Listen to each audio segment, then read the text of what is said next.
হে everyone, আসসালামু আলাইকুম।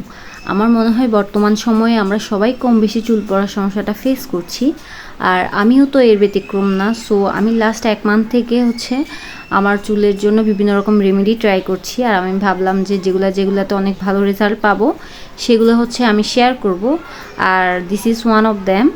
এটা আমি প্রথমে অ্যালোভেরা নিয়ে নিয়েছি, একদম ক্লিন করে তারপরে কেটে আমি বেশি করে পানি দিয়ে এগুলাকে ভিজিয়ে রেখেছিলাম প্রায় 1.5-2 ঘন্টা।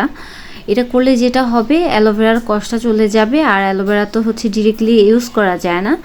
সো এটা যে অনেক ভালো একটা ওয়ে অ্যালোভেরা ইউজ করার। এরপর আমি অ্যালোভেরাগুলোকে কেটে ব্লেন্ড করে নেব ভালো মতো।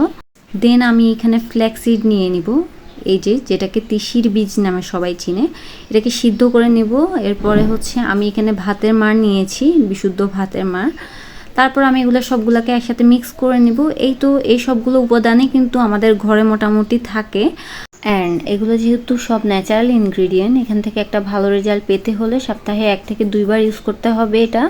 আর এটা অ্যাপ্লাই করার নিয়মটা প্রথমে মাথার তালুতে দেওয়ার পরে পুরো চুলে যে দিয়ে দিবেন বাকি অংশগুলা। দেন 30 মিনিটের মতো রাখবেন, ইনশাল্লাহ একটা ভালো রেজাল্ট পাবেন। ভিডিওটা ভালো লাগলে লাইক, কমেন্ট অ্যান্ড শেয়ার করে দিবেন। আল্লাহ হাফেজ।